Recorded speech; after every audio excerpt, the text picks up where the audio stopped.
आज आपण वास्तव संख्या हे दुसरं प्रकरण बघणार आहोत. वास्तव संख्या म्हणजे काय हे जर आपल्याला जाणून घ्यायचं असेल तर त्याच्या अगोदर आपल्याला नैसर्गिक संख्या म्हणजे काय, पूर्ण संख्या म्हणजे काय, पूर्णांक संख्या म्हणजे काय, अशा वेगवेगळ्या प्रकारच्या संख्या जाणून घ्यावं लागेल. कारण जर आपल्याला भारत समजून घ्यायचा असेल तर आपल्याला त्यातील ज्याप्रमाणे राज्य सगळे माहीत पाहिजेत, सेम तेच वास्तव संख्येमध्ये आहे. म्हणजे जर तुम्हाला भारत देश जाणून घ्यायचा आहे तर तुम्हाला महाराष्ट्र, पंजाब, उत्तर प्रदेश, बिहार, कर्नाटक, केरळ म्हणजे सर्व पूर्ण राज्य माहीत पडली की तुम्हाला भारत आपोआप माहीत पडेल. सेम त्याचसारखं वास्तव संख्या म्हणजे काय. तर आता याच्या अगोदर वास्तव संख्या बघण्याच्या अगोदर आपण तुम्हाला जे बघितलेलं आहे, पहिला प्रकार आहे नैसर्गिक संख्या. नैसर्गिक संख्या म्हणजे काय तर 1 पासून चालू होतात बघा नैसर्गिक संख्या संच. 1 2 3 4 5 6 7 8 असे अनंत आहेत. याला आपण किती अनंत आहेत. ओके, नैसर्गिक संख्या. त्यानंतर पूर्ण संख्या म्हणजे काय. पूर्ण संख्यामध्ये 0 ॲड होतो. 0 1 2 3 4 पुढे अनंत आहे. त्या तीन टिंब दिले त्याचा अर्थ अनंत आहेत. त्यानंतर पूर्णांक संख्या म्हणजे नैसर्गिक संख्या n अक्षराने दर्शवतात संच. आपण अगोदरच्या प्रकरणामध्ये बघितलेलं आहे.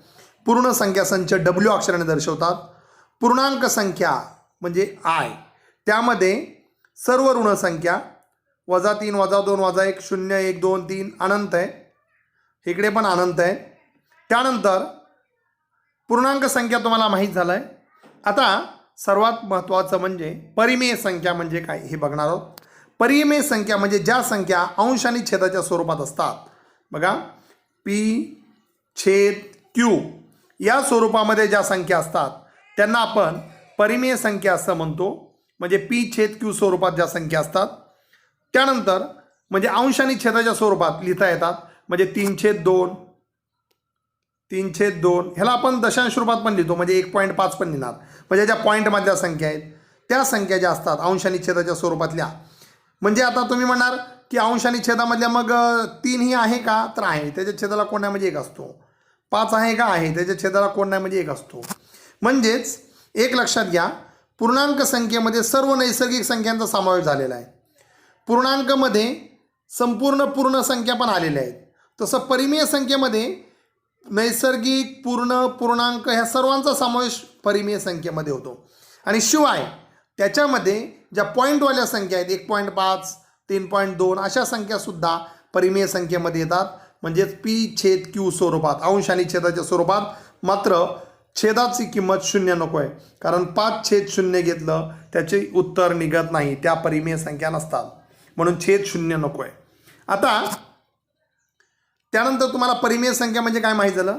आता वास्तव संख्या म्हणजे काय तर नैसर्गिक संख्या, पूर्ण संख्या, पूर्णांक संख्या, परिमेय संख्या ह्या सर्वांचा समावेश ज्याच्यामध्ये होतो त्याला आपण वास्तव संख्या असं म्हणतो. इंग्लिशमध्ये त्याला रिअल नंबर्स असं म्हणतात. लक्षात राहू द्या, 11वी 12वीला तुम्हाला उपयोगी पडेल.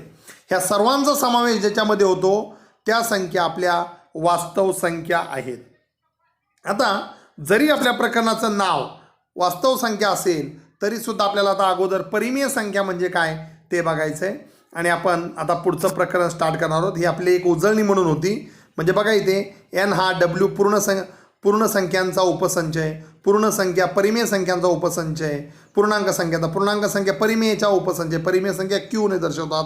आणि Q हा R चा उपसंच. R म्हणजे रिअल नंबर्स म्हणजे वास्तव संख्या. आता हे आपण बघितलं, त्याची उजळणी, संख्यांचे प्रकार बघितले. आता आपल्याला जे पुढे काय बघायचं आहे, कोणत्याही परिमेय संख्या ज्या असतात त्यांचं जे दशांश रूप असतं हे कसं असतं तर आता एक उदाहरण बघूया. इथे आता प्रत्यक्ष नाही, भागाकार केलेला नाही आहे, डायरेक्ट केला आहे त्यांनी आणि उत्तर सांगितलं आहे. म्हणजे 2/5 म्हणजे जर 2ला तुम्ही 5ने भाग लावला तर उत्तर येतं 0.4. म्हणजे हे काय झालं, पूर्ण भाग गेला. पॉईंटमध्ये जरी उत्तर आलं भाग पूर्ण गेला. म्हणजे हे परिमेय संख्येचं कोणतं रूप आहे, खंडित रूप आहे. जर तुम्ही ते 17ला 36ने भागलात आणि तुम्ही जर कॅल्क्युलेटरवरती जर गुणाकार केला तर तुमच्या असं लक्षात येईल की 17ला जर 36ने भागलं तर 0.47222222 येतच राहतात. म्हणजेच हे जे परिमेय संख्यांचं रूप आहे 2 पुन्हा पुन्हा पुन्हा पुन्हा पुन्हा येतोय बघा, म्हणून उत्तर लिहिताना त्यांनी 0.47 2च्या वरती टिंब दिलेला आहे, म्हणजे 2 ही संख्या पुढे आहे. म्हणजे हे जे परिमेय संख्येचं जे दशांश रूप आहे हे आपलं कोणतं आहे? अखंड आणि आवर्ती. आवर्ती म्हणजे एकच संख्या पुन्हा पुन्हा येते म्हणून त्याला म्हणतात. आता भागाकार केला 17ला 36ने भागलं तुम्ही तर हे उत्तर मिळत राहणार, म्हणजे भागाकार पूर्ण होणार नाही, 2 2 2 2 2 2 मिळत राहणार आहेत, म्हणजे हे अखंड आवर्ती रूप आहे. जर तुम्ही 7ला 64ने भागलं तर उत्तर बघा 0.109375 ही ते 5 पर्यंत आलं की पूर्ण भाग गेला, म्हणजे हे परिमेय संख्येचं कोणतं रूप झालेलं आहे? खंडित रूप झालेलं आहे. आणि 33ला जर 26ने भागलं तर 1.26923007 पुन्हा बघा इथपर्यंत आलं, 7च्या नंतर पुन्हा 692307, म्हणजे हे पुन्हा पुन्हा हा आकडा पुन्हा पुन्हा मिळत जातो, म्हणून बघा 692307च्या वरती रेष मारलेली आहे, कारण तोच आकडा पुन्हा पुन्हा पुन्हा मिळत जातो. तिसऱ्यामध्ये जर बघितलं 101ला जर तुम्ही 8ने भागलं तर 101ला जर 8ने भागलं तर भागाकार पूर्ण जातोय, म्हणजे 12.6.25, म्हणजे इथे भागाकार संपतोय. म्हणून हे जे परिमेय संख्येचं जे दशांश रूप आहे हे खंडित आहेत, हे सर्व खंडित आहेत. आणि 56ला जर 37ने भागलं तर 1.513 513 513 513 मिळत राहणार, म्हणजे 1.513च्या वरती रेष मारलेली आहे. रेष मारली याचा अर्थ 513 513 पुन्हा पुन्हा आहेत, म्हणजे हे जे परिमेय संख्येचं रूप आहे हे अखंड आवर्ती रूप आहे. म्हणून परिमेय संख्येची अजून एक व्याख्या होती तुम्हाला लहानपणी, की अशा परिमेय संख्या म्हणजे कोणत्या संख्या असतात ज्यांचं दशांश रूप हे एकतर खंडित असतं आणि जर अखंडित असेल तर ते कसं असतं? आवर्ती असतं. अशा संख्यांना आपण परिमेय संख्या असं म्हणतो. त्याच्यानंतर याचमध्ये आपल्याला अजून एक प्रकार बघायचा आहे. या प्रकारामध्ये तुमच्या लक्षात येईल, समजा बघा हे उदाहरण एक सोडून दिलेलं आहे, आपण ते पुन्हा आपल्या पुढच्या सराव संचामध्ये आपण सोडवणार आहोत. तर 0.777777 हे पी/क्यू रूपात लिहायचं, म्हणजेच कोणत्या दोघांचा भागाकार 0.77777 येतोय ते आपल्याला तपासायचं आहे. मग आता कसं तपासणार बघा इथे. मग काय करायचं, ते 0.7777 जे आहे त्याला x मानलं, म्हणजे 0.7 आवर्ती आलं. मग नेहमी लक्ष ठेवायचं, जर 777 एकच संख्या सारखी सारखी येत असेल तर दोन्ही बाजूला 10ने गुणायचं. दोन्ही बाजूला 10ने गुणलं म्हणजे इथे 10ने गुणलं तर 10x येणार, आणि 10ने गुणल्यामुळे 0.1 संख्या पुढे उडी मारतो, म्हणजे 7.77777 कंटिन्यू येत राहणार, म्हणजे 10x बरोबर 7.7च्या वरती टिंब. मग ह्या दोघांचा समजा ह्याला तुम्ही नंबर दिलेला आहे 1 आणि ह्याला नंबर दिलेला आहे 2. मग ह्या दोनामधून 1 वजा केला, म्हणजे ह्याच्यातून हे वजा केला, डावी बाजूतून डावी बाजू वजा केली, 10x मधून x गेले, आणि 7.7 डॉट त्याच्यातून 0.7 डॉट वजा केले, तर पॉईंटच्या पुढचे सगळे 7 वजा 0 राहणार. म्हणजेच बघा 7तून 0 गेले आणि इकडे 7 7 7 आहेत, इथे 7 7 म्हणजे सगळे 7 7 7 7 0 होत राहणार. 0 झाल्याच्या नंतर म्हणजेच 10x मधून x गेले 9x राहणार, आणि हे पॉईंटच्या पुढचे सगळे 0 राहतात, म्हणजे 7तून 0 गेले 7, म्हणजे एकची किंमत आली 7/9. अशा पद्धतीने तसंच म्हणजेच x म्हणजे तुमची 0.777 याची किंमत आली 7/9. तर अशा पद्धतीने तुम्हाला अखंड आवर्ती जे पी/क्यू रूपामध्ये मांडतात. तर आपण आता बघा हां इथे पुढच्या गणितात पण तोंडी सांगतो की ह्याच्यामध्ये बघा 7.529 529 529 पी/क्यू रूपात लिहायचं आहे. त्यामुळे पॉईंटच्या पुढे 3 संख्यांचा गट सारखा आहे, म्हणून 1000ने गुणलं म्हणजे 3 संख्या पुढे उडी मारलं, म्हणजेच की त्याला बघा 7529 पॉईंट 529 529 529 वजा बाकी केली, 529 529 वजा होत जाणार, आणि इथे 7529 मधून 529 गेले 7522 मिळतं, म्हणजे एकची किंमत 7522 भागिले 999. हे आपण प्रत्यक्ष गणितं बघणार आहोत. हे नाही समजलं असेल तरी काय हरकत नाही, आपण ज्यावेळी गणितं सोडवणार आहोत पुढची सराव संच जो आहे आपला 2.1 त्यावेळी तुम्हाला हे एकदम क्लिअर होणार आहेत. आपण लगेच सराव संच 2.1 सोडवणार आहोत. सराव संच 2.1 मधील जो पहिला प्रश्न आहे त्याच्यामध्ये तुम्हाला जी परिमेय संख्या दिलेली आहे त्याचं कोणतं रूप हे खंडित असेल आणि कोणतं दशांश रूप हे अखंड आवर्ती असेल ते लिहायचंय. मग हे करण्यासाठी प्रत्यक्ष आपल्याला याचं दशांश रूप काढावं लागेल. दशांश रूप काढावं लागेल म्हणजेच आपल्याला छेदाला अंशाने, जो छेद आहे त्याला अंशाने भागायचं. आता 13/5 बघूया आपण. 13ला जर 5ने भागलं, 5 दुने 10, उरले 3, बाहेरून घेतला 0, कारण इथे संख्या घ्यायला कोणते नाही. आपण इथे पॉईंट देतो. 5×30 आणि आता 0 झाला म्हणजे भाग पूर्ण गेलेला आहे. म्हणजे 13/5 याचं जे दशांश रूप आहे 2.6 हे कसं आहे तर पूर्ण भाग गेला आहे, म्हणून लिहायचं दशांश रूप हे खंडित आहे. म्हणायचं दिलेल्या परिमेय संख्येचे दशांश रूप खंडित कसं आहे, खंडित आहे. त्याच पद्धतीने आता दुसरं गणित बघूया आपण. 2/11 म्हणजेच आपल्याला इथे बघू शकता 2ला 11ने भाग लावायचा आहे. आता 2 ही 11पेक्षा लहान संख्या आहे म्हणजे 0चा भाग जाणार. उरले 2 बाहेरून घेतला 0, इथे द्यायचा पॉइंट. आता भाग लावायचे. 11×1 = 11, उरले 9, 0, इथे 11×8 = 88, उरले 2. बघा ही संख्या पुन्हा आली. बघा ही जी एखादी संख्या जर पुन्हा आली तर याचा अर्थ पुन्हा पुन्हा तोच भाग जाणार आहे. म्हणजे समजा मी एक दाखवतो परत. पुन्हा समजा आपण इथे 0 घेतला. 11×1 = 11, उरणार 9, 0, पुन्हा 11×8 = 88. बघा इथे वजा, पुन्हा उरले 2, पुन्हा 0, म्हणजे तीच क्रिया चालणार. म्हणजे हेच 18 पूर्ण येणार.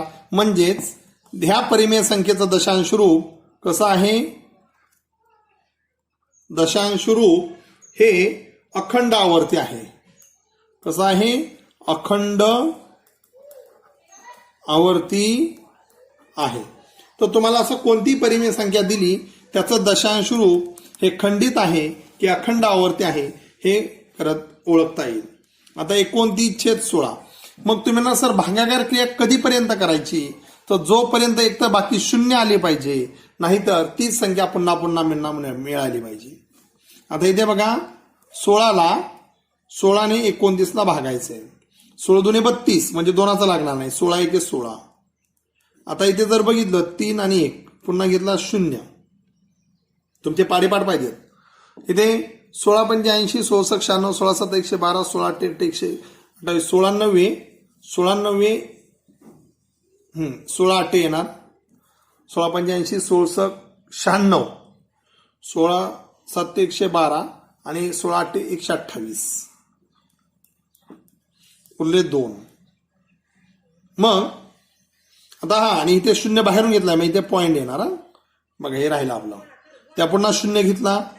16×1 = 16, उरले 4, 0, 16 दुने 32, उरले 8, 0, 16×5 = 80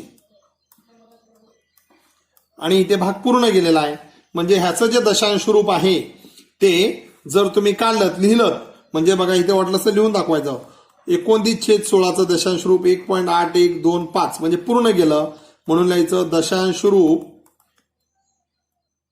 हे खंडित आहे. खंडित आहे म्हणजे तुम्हाला कोणतं दशांश रूप हे अखंड आवर्ती आणि कोणतं दशांश रूप हे खंडित आहे हे माहीत पडतं. त्यानंतर बघा हे तिन्ही तुम्हाला समजले असतील. वाटलंच इथे परत लिहून दाखवायचं.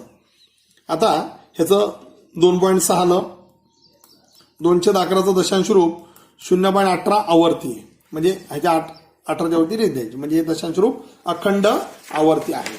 त्याच्यानंतर बघा जर मोठी संख्या असेल तर ती त्याच पद्धतीने आपल्याला भागाकार करायचा आहे.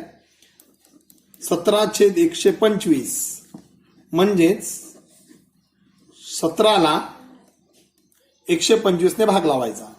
पहिला शून्याचा भाग जाईल, कारण 17 ही लहान आहे. 17 उरले, बाहेर घेतलं 0. पॉईंट 125 एक 125. 170 मधून 125 गेले. बघा इथे 10, 10तून 5 गेले 5, इथे राहिले 6तून 2 गेला 4, 1 0 म्हणजे 45. पुन्हा घेतला 0. आता बघा 125 दुने 250 आणि 125 चोक 500 येणार, म्हणजे 125 त्रिक लागणार. 125 त्रिकचा भाग किती येणार, तर 100 त्रिक 300 म्हणजे 375. आता इथे बघू शकतो आपण, बघा 450 मधून 375 गेले. इथे 10तून 5 गेले 5, इथे राहिले 4, इथे 14तून 7 गेले 7 म्हणजे 75 उरले. आता पुन्हा घेतला 0. आता इथे जर तुम्ही बघितलं तर 125 ह्याला पूर्ण भाग जातोय. कितीचा जातोय बघा, म्हणजे 125 दुने 250 आणि 250 त्रिक म्हणजे 6चा जाईल, म्हणजे किती येणार 750. 0 म्हणजे 17/125 ह्याचं जे दशांश रूप आहे 1.13 0.136. म्हणजे जर तुम्ही भागाकार करायचंय, बाकी काही नाही. बघा इथे जो लहानपणापासूनचा जे आपला पाया आहे तोच या एक्झरसाइज मध्ये वापरायचा आहे. म्हणून दशांश रूप जे आहे ते कसं आहे, दशांश रूप खंडित आहे. आता पुढचं बघू शकता, ह्याच्यातलं 5वं गणित 11/16. 11ला 6ने भागायचंय. 6 दुने 12 म्हणजे 6 1 6, उरले 5, बाहेरून घेतला 0. पॉइंट. आता बघा इथे पूर्ण भाग लावा. 11 6 6 36, 6 7 22, 6 8 48, उरले 2 0. 6 त्रिक 18, उरले 2 0. 6 त्रिक 18, 2 0. पुन्हा बघा 3 3 3 3 3 पुन्हा येत राहतात. म्हणजेच 6 1 6 5, 6 6 6 6 8 48, उरले 2. 6 त्रिक 18, 2 6 त्रिक 18 बरोबर. म्हणजे हे 3 3 3 3 येत राहणार. म्हणजेच 11/6 ह्याचं जे दशांश रूप आहे 1.83च्या पुढे आवर्ती. म्हणजेच दशांश रूप अखंड आवर्ती आहे. तर या पद्धतीने आपला पहिला प्रश्न आहे. त्यानंतर पुढचाही असाच आहे की परिमेय संख्या ज्या आहेत ते आपल्याला दशांश रूप मध्ये लिहायच्या. 3.2 मधील जो दुसरा प्रश्न आहे, खालील परिमेय संख्या दशांश रूपात लिहा. दशांश रूपात लिहा म्हणजेच जे आपण अगोदर प्रश्न क्रमांक 1 मध्ये जे केलेलं आहे तेच इथे करायचे. 127ला 200ने भाग लावायचा. बघूया आपण, डायरेक्ट 2ने भाग लावल्यानंतर छेदाला 100 मग केलं तरी चालेल, किंवा डायरेक्ट बघा 127ला 200ने आपण भाग लावून बघूया. जर तुम्ही लिहिलं तर लहान संख्या आहे म्हणजे शून्याचा भाग जाणार. 127 पुन्हा गेले 0. पॉइंट. आता 200 सक, कारण 1200च्या पुढची संख्या आहे 1200, उरले 70, 0 0 येणार. पुन्हा 200 त्रिक 600, उरले 100, पुन्हा 0 घेतला. 205 1000, 0. म्हणजेच 127ला 200ने जर भागलं त्याचं दशांश रूप हे 0.635 असणार आहे. बघा कोणती संख्या असू द्या, भागाकार क्रिया चालू करायची. हे अगोदर ज्याप्रमाणे तुम्ही 5वी 6वीला भाग लावले त्याप्रमाणेच भागाकार क्रिया करायची.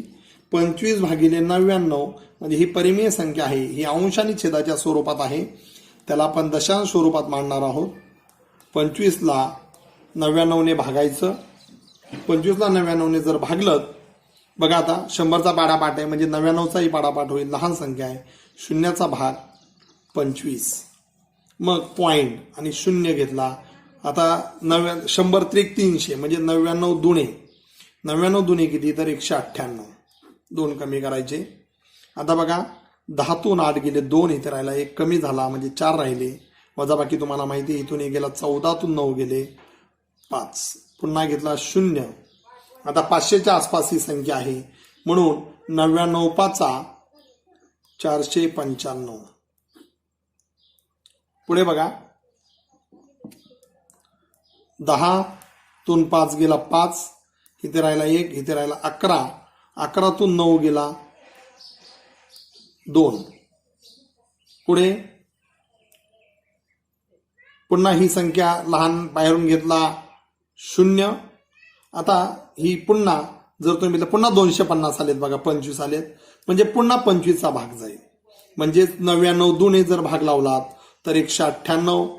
पुन्हा उरणार, याच्यातून जर तुम्ही गेले तर 52 उरणार. पुन्हा 400 0 घेतला 495 उरणार आणि पुन्हा 25 उरणार इथे. म्हणजेच ही अशी क्रिया चालत राहणार. म्हणजेच 25 भागिले 99 ह्याचं जे दशांश रूप आहे ते 0.25 आवर्ती. 0.25 आवर्ती म्हणजे 25 ही संख्या पुन्हा पुन्हा येते. त्यानंतर तिसऱ्या याच्यामध्ये बघा 23 भागिले 7. आता जर तुम्ही बघितलं 23ला 7ने भाग लावलात, 7 त्रिक 21, उरले 2. बघा 0. 7 दुणे 14, उरले 6. आता बघा 0. 7 8 56, उरले 4. 0. 7 5 35, उरले 5. 0. 7 7 49, उरला 1. 0.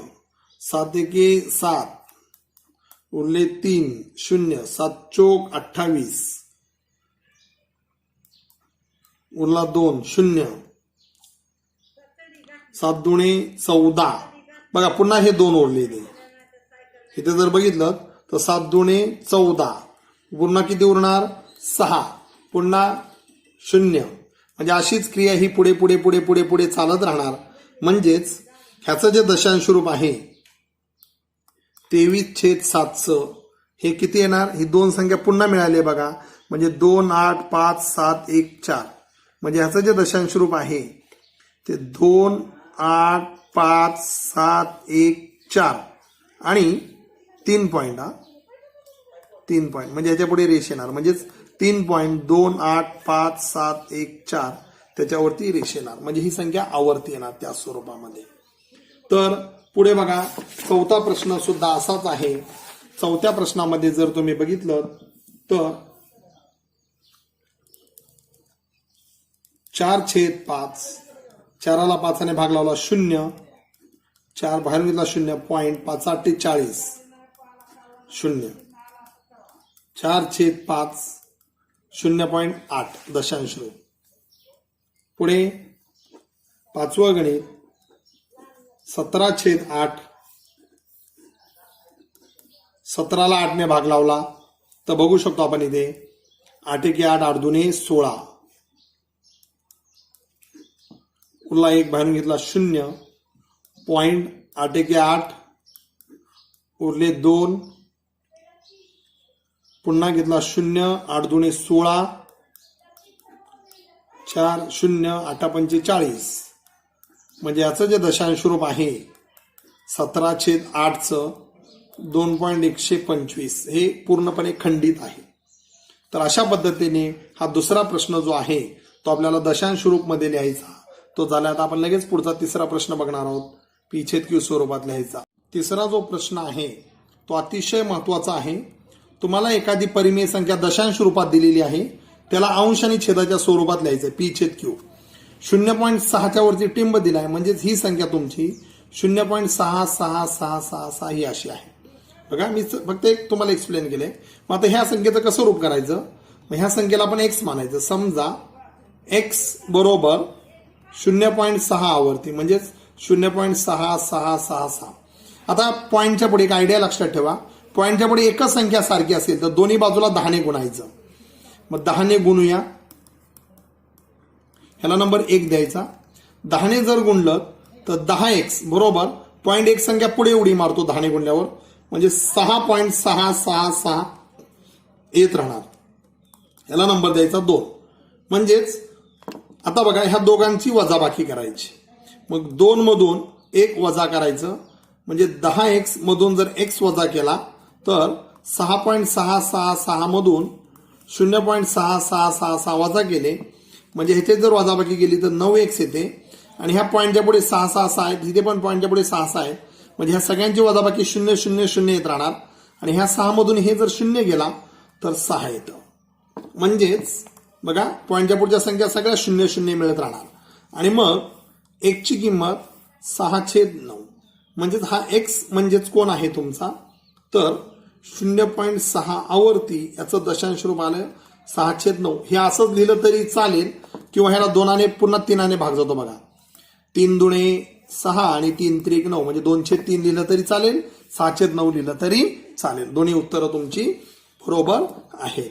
तर अशा पद्धतीने एखादी संख्या जर दिलेली असेल तर त्याचं p/q मध्ये रूपांतर करायचं आहे आपल्याला. आता दुसरं गणित बघा, 0.37 आवर्ती, म्हणजे यात ही संख्या थोडक्यात 0.37 37 37 ही संख्या असते, म्हणजे 37 37 संख्या सारखी. मग आता ह्याचं बघा कसं करणार. समजा x बरोबर 0.37 37 37 मिळत राहणार, याला नंबर द्यायचा 1. पॉईंटच्या पुढे 2 संख्यांचा गट सारखा आहे, म्हणून दोन्ही बाजूला 100 ने गुणायचं. 3 संख्यांचा गट सारखा असेल तर 1000 ने गुणायचं. 100 ने गुणूया. 100x बरोबर 100 ने गुणल्याच्या नंतर पॉईंट 2 संख्या पुढे उडी मारतो, 37.37 37 37 मिळत राहणार पुन्हा पुन्हा तेच. ह्याला नंबर द्यायचा 2. मग ह्या 2 मधून 1 जर वजा केला तर 100x वजा x बरोबर 37.37 37 डॉट डॉट डॉट, त्याच्यामधून 0.37 37 वजा करायचे.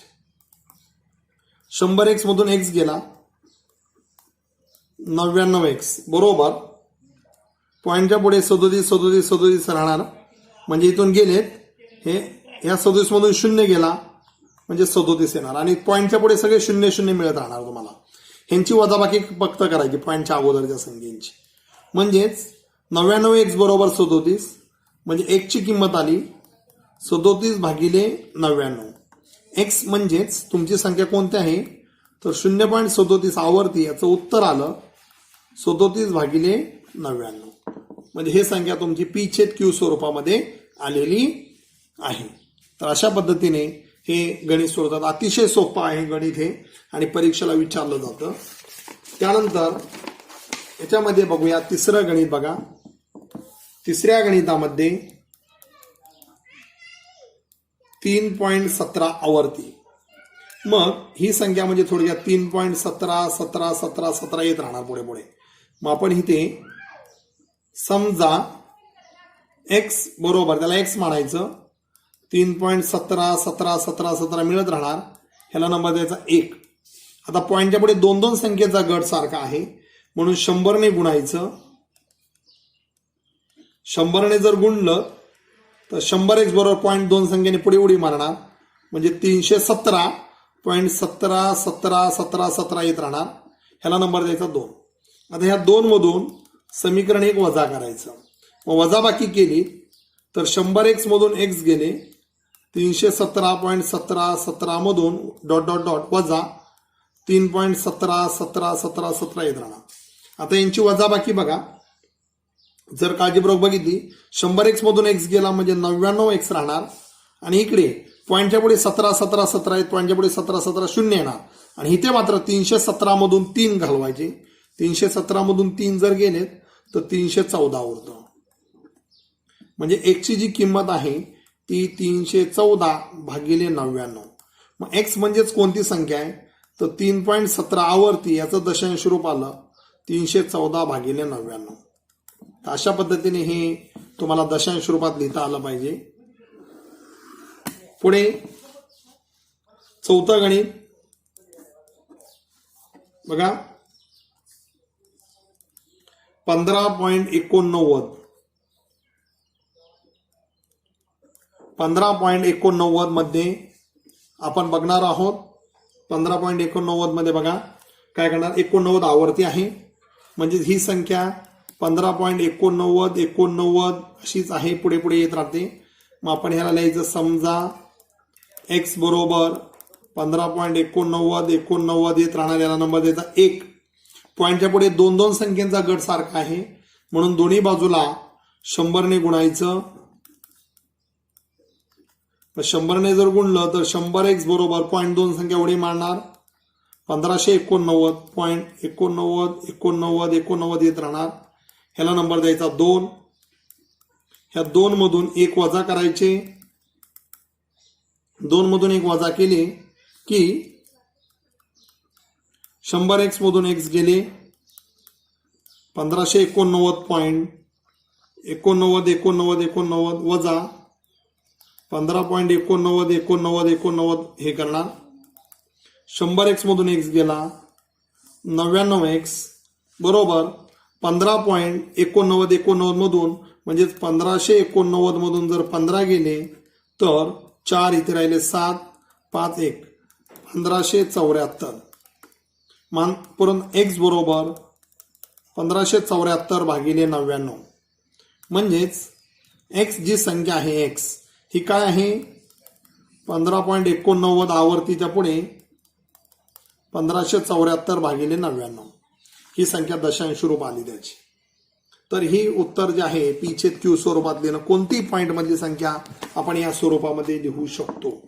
आता 5वं गणित बघा, अतिशय महत्वाचा प्रश्न आहे हा. सर्वच म्हणजे p छेद q रूपातल्या ह्यातलं गणित येतच परीक्षेला.